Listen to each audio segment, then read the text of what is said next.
Les podcasts du Figaro. Dans cet hypermarché depuis 3 semaines, un écran vous observe et vous conseille. Cet écran est en fait équipé d'une caméra qui reconnaît si vous êtes plutôt jeune ou âgé, un homme ou une femme. Vous les avez remarqués ? Ils fleurissent un peu partout dans nos villes. On les voit dans les vitrines de certains magasins, sous les abribus, dans les gares, les stations de métro, ou bien même dans les centres commerciaux. Je vous parle des écrans publicitaires vidéo. Car oui, jusqu'à présent, ce que l'on appelle la publicité extérieure, c'était des panneaux plus ou moins grands, avec une publicité au format affiche papier, qui changeait environ une fois par semaine. Les panneaux les plus tech étaient les panneaux roulants, avec de 3 à 4 publicités papier différentes dessus. Mais ça, c'est la préhistoire de la publicité extérieure. Désormais, le secteur ne jure plus que par les écrans vidéo, qui, vous allez le voir, ressemblent beaucoup à la publicité sur Internet. Vous saviez par exemple que les publicités diffusées sur ces écrans peuvent s'adapter en temps réel à la météo, ou même à la personne qui les regarde ? Allez, venez, je vous explique tout en 5 minutes. Pour bien comprendre, on va revenir à la préhistoire de la publicité. Avant, une marque devait acheter des espaces publicitaires, par exemple un affichage dans une gare, en négociant directement avec une régie. C'était un échange humain, où on s'accordait ensemble sur les termes du contrat. Combien d'affiches, pendant combien de jours et à quel prix. Aujourd'hui, le numérique permet d'automatiser ce processus. Ce ne sont plus des humains qui négocient entre eux, mais des algorithmes. Pour l'expliquer très simplement, l'un va représenter la marque, l'autre la régie, et chacun aura fixé son prix et ses limites de négociation. Sauf qu'il faut imaginer que cette négociation se fait en une fraction de seconde, et surtout qu'il y a autour de la table des milliers de marques qui discutent en même temps, durant cette fraction de seconde, avec l'algorithme de la régie publicitaire. C'est comme ça que fonctionne la publicité sur Internet. Et c'est comme ça aussi que fonctionne la publicité sur les écrans vidéo. Et comme pour la publicité sur Internet, cette publicité vidéo dans le métro ou sous l'abribus va s'adapter en temps réel. Je m'explique. Imaginons qu'il pleuve.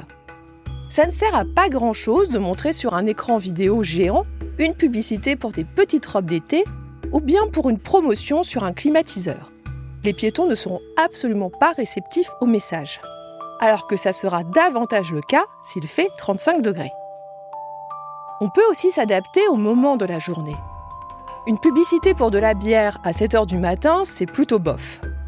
Par contre, à 18h à la sortie du bureau, c'est une autre histoire, surtout s'il fait beau. On peut pousser le ciblage un peu plus loin. Par exemple, pour une même publicité, le visuel ou le message peut changer en fonction de la météo. Imaginons un écran vidéo dans un centre commercial qui diffuse une publicité pour une grande enseigne d'équipements sportifs. S'il fait beau, elle va mettre en avant ses offres pour la randonnée. Par contre, s'il fait soudainement moche et froid, ce sera plutôt des offres pour ses vestes techniques, imperméables et coupe-vent.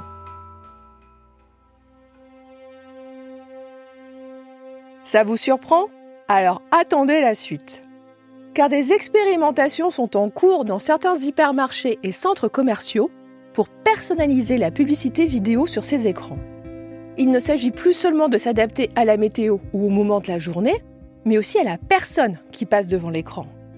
Oui, vous avez bien entendu.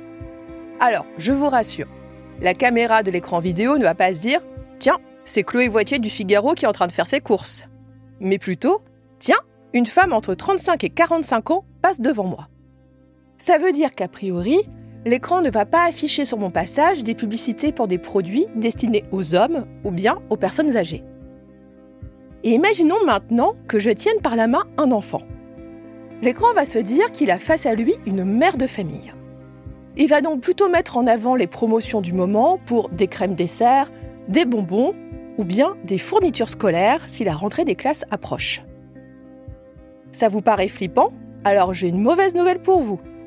La France est en retard par rapport à ses voisins européens sur l'installation d'écrans numériques dans l'espace public. Attendez-vous donc à les voir se multiplier ces prochaines années.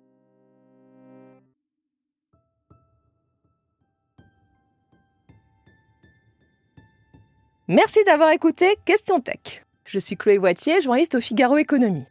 Si cet épisode vous a plu, n'hésitez pas à le partager autour de vous et abonnez-vous au podcast Question Tech pour ne pas rater nos prochaines publications. Vous pouvez retrouver Question Tech sur le site du Figaro, sur Figaro Radio, mais aussi sur Spotify, Deezer, Apple Podcasts ou YouTube. Et n'oubliez pas, dans la tech, il n'y a pas de questions bêtes. À bientôt.